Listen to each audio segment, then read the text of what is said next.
This is the floor plan for Tinnertob. It is quite extensive, so the only rational way of building this is with modular components.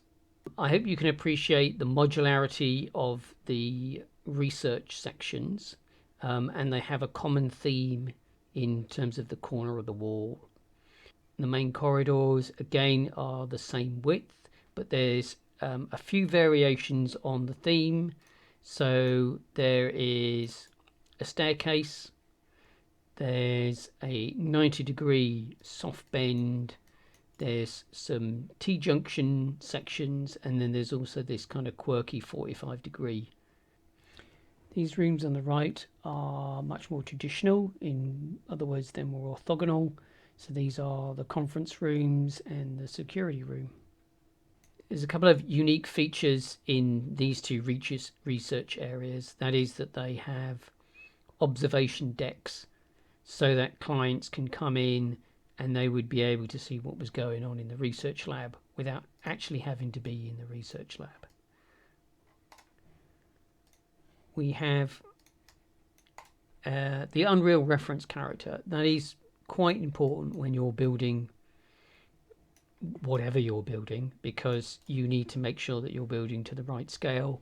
Scale is fundamentally important, because if you don't build things at the right scale, it's very painful and very time consuming when you're in the level editing section and you're constantly having to rescale things and fix faults in different areas. It is much more efficient just to build things right and make sure that you export them right and make sure that they're coming in right. So I highly recommend that you stick with this max file for every single thing you build. So you open this up, you select the components that you need, and then you start building. What I have here is a floor component, which is just a simple plane. There's a wall component, which has got some curbing or skirting features. And then there's a ceiling feature, which has a much more intricate design. And then there is a kind of entrance archway fitting. This is just to give you an example of what an early pass modular build section would look like. You can see that they are going to be on a grid. So if I open up the properties for this, you can see that this is a 4 meter by 8 meter grid. So the corridors are 4 meters wide, and this is an 8 meter section. Of course, we could cut this down into 2 4 meter sections, but then what we'd have to do is place twice as many. And we'll discuss the size of the modular pieces when we get into the modular build process. If we select the wall section, as you can see, it's also an 8 meter section, but the height is 3 meters, and this will have a thickness because of the skirting board on it. And then we can look at the roof section, and if we look at the properties of that, you can see again it's a 4 meter by 8 meter section, and it has a height dimension to it as well. The other thing that I have done is I've made sure that the pivot for all of these sections is in the same place. So this pivot is on the origin. If I go to move mode, you can see this is set to the origin. So the wall and the ceiling all have the same pivot position. And it comes down to preference where you want to set your pivots. Lots of people set their pivots right on a convenient vertex or right at the beginning of the wall section. Same with the roof section. Some people might have their pivot section at 3 meters or 4 meters or 2 meters above the ground. In the corridor sections, I just prefer to put the pivot in the center because the corridors are symmetrical. When it comes to working in the labs, because the wall sections vary enormously in where they get positioned, I would tend to put the pivots in one of the corners, either the left hand or the right hand corner of the wall section. Experience will dictate what your preference is, and I encourage you to kind of experiment. and inevitably you'll have to experiment with what other people do, because if you use resources from the repository, you're going to find other people choose where they put their pivots. There are a lot of snap tools in Unreal, so this can be managed in whichever way you choose to work it. And again, this main archway, this is just an example. It's not something that is prescriptive that you have to work to. This is a single doorway. It's fairly self-explanatory. That is to say that it will have one door on it. In the level, you will see these placed side by side to indicate a double width doorway. The airlock chamber, again, this is just an example of the modular process. So there is this section here, which is the doorway, which obviously as an airlock is going to have to be reasonably heavily engineered. And the main corridor in this case is all one continuous piece. So the floor and the wall and the roof are the same object. And again, the decision to do this kind of varies on an experiential level. For some things, you want to have variety in the floor space to avoid art fatigue. And then in other areas, say for this airlock, where you're fairly sure that you're not going to be using the roof section elsewhere, then you might want to just combine all the pieces together. So this is how the project looks in the Unreal Engine. So I've loaded in the floor plan, I've placed door frames where appropriate. I've also made a copy of this section so that you can see how the modular pieces would fit together, and I've applied the wall and roof section into this area as well. So the first thing is I have a reference mannequin in the scene, and this is so that you can check scale in game. So this is the main entrance corridor, and then we have a junction. This will be the access to the research area, that's the access to the general staffing areas, and this is going to be access to the client areas. And what I've done in here is I've just stuck a 4-meter box in with a guide texture on. And what a guide texture is it's a texture that you can place around the level which gives you the dimensions that you're working to. And in this case, I have this kind of green outline, which is a rough reference for a door frame. You can see that along the bottom there's a dark line, which is the rough reference for skirting. There's units, so these are 1 meter units along the scale, and there's even a ghost image of a character reference, which again is comparable to the human reference that we've actually got as a model. So guide references are pretty useful because it enables you to go in and check that everything is the right size, and you can use the guide texture both in Max and in the Unreal Engine. So this will be the main client, meeting room, conference room. There's a private access room off here, and then we can go up. These will be some stairs. We will have a large staff conference room here, and this will be a security room.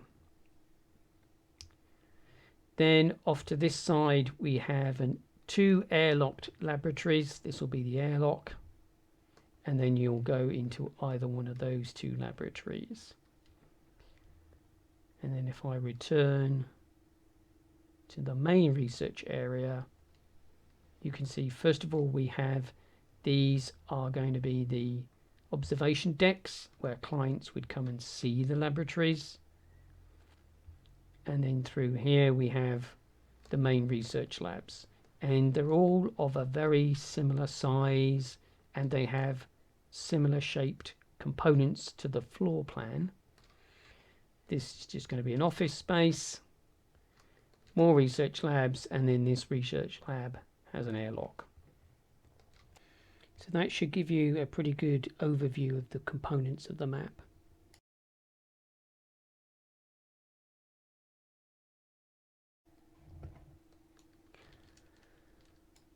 one of the first things that I recommend you do is to start using the modular pieces that I've created for the main corridor just to sketch out the interior walls of the level. So if I just alt drag this section, I'm using a 1/2 meter snap grid, and as you can see, these panel pieces snap together because they're 8 meters. Also, what I can do is I can just rotate this round, and because I've put the pivot at the 2 meter mark, effectively inside the pathway, or effectively the floor, if I go and rotate this, you can see that it creates the other side of the wall. If I put the pivot here, I would have to adjust it, and it is down to preference. When I come to do the labs, I will put the pivots right by the corners. So again, and if I alt drag this, you can see that that brings out the wall section. This leaves me the gap that I know that I need to, for this purpose, building for the door frame. And you want to build with what I would describe as a reasonable amount of slop or give, because these sections aren't all going to be identical. So you just map this out, and you can see that there will be times when you need to build bespoke sections, especially on the stairwell, because if I just drag this section along, this skirting really needs to rise up the hallway, and obviously the floor and is going to progress, and the ceiling needs to change height as well. This whole stair section might be just one continuous piece rather than being made out of a floor and a wall.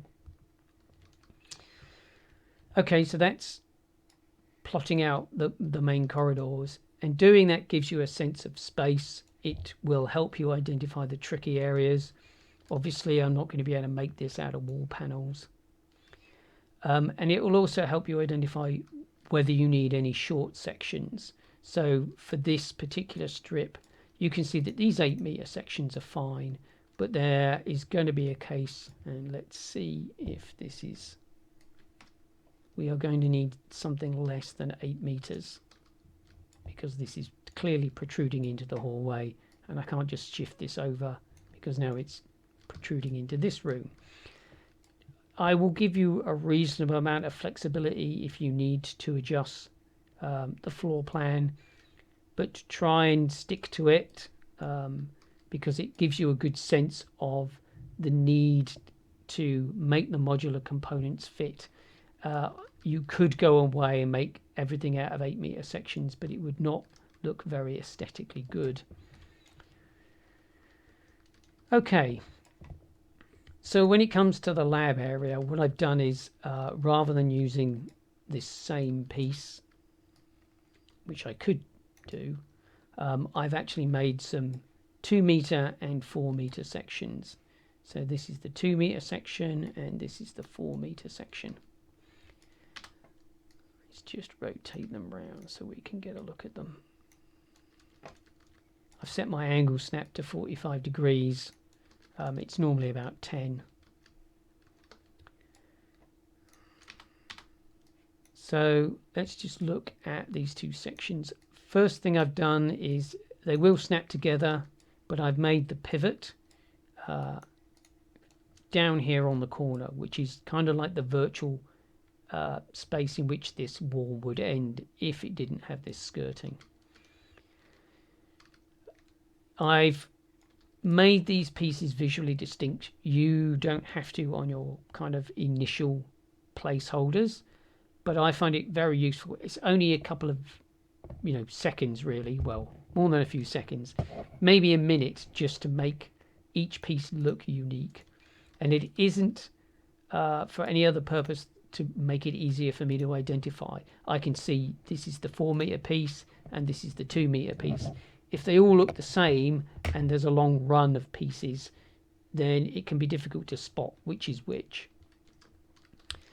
So the first thing I'm going to point out is on this 2 meter section, I've added these kind of depth edge pieces. And let me just show why.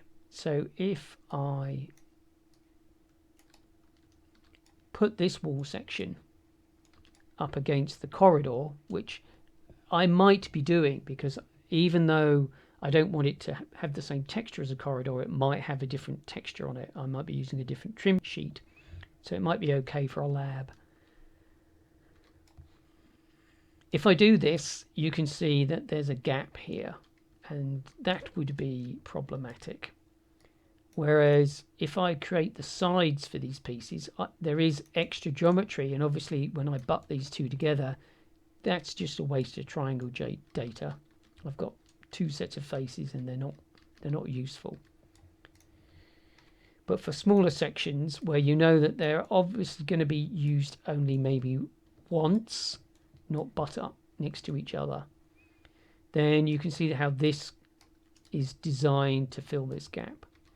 And also what I've done is I've extended this edge out, so I could even move these around as different feature pieces.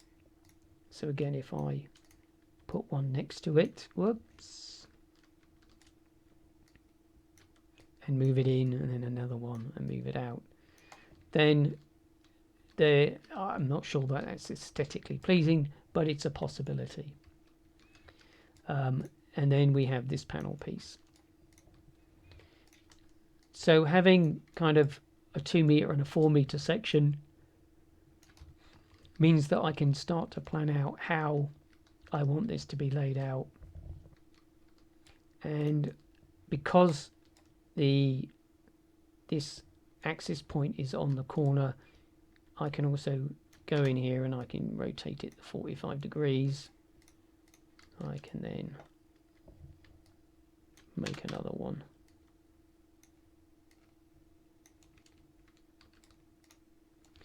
So you can see how these panels fit together.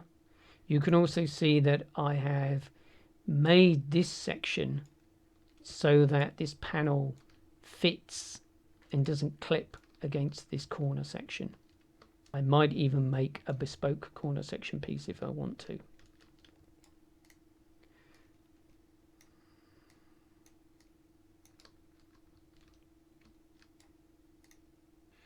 So I hope you can appreciate how these few modular sections can be used to build the interior of this particular room. With only a few modular pieces, there will be a great deal of art fatigue because we will be able to perceive the repetition. But the important thing is that this gives us a base on which we can iterate. We can examine the level, we can look at how obvious the iteration is, and then we can take out sections of the modular pieces and replace them with bespoke pieces.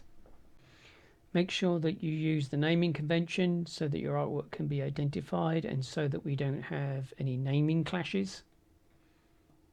I've roughly placed some modular wall sections so that I have this area built. I haven't been too precious. There's plenty of little niggles where the geometry sticks out, but it should be reasonably good from the player perspective. So if I play from here, you can see that we have walls. I don't usually worry about the roofs until a bit later on. And we have a doorway. I've put all of the geometry in this lab folder. So this is lab 1. I hope it is lab 1. And if I shift click, I can select all of these components. And this should make it relatively quick to go around and place the modular pieces for the next labs. Before I do that, what I will do is I will make a folder. So I'm just going to call this lab 2. I'm pretty sure that this isn't lab 2 that I'm going to build, but that's okay. So this is all of my geometry, and I'm just going to alt drag and plop it down. And then I'm going to move it all to lab 2. And again, it can be quite time consuming to set up folders and to organize things into different categories.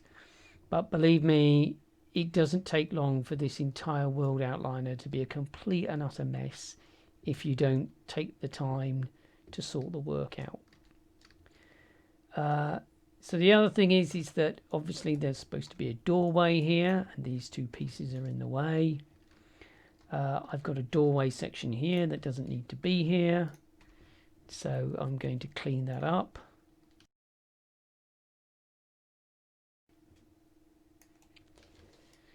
Okay, now you can see here that if you overlay geometry, in other words, if you're sloppy with the way you do your grid work, you'll get this Z fighting. That's to be avoided. You want to make sure that your edge pieces are snapping neatly together.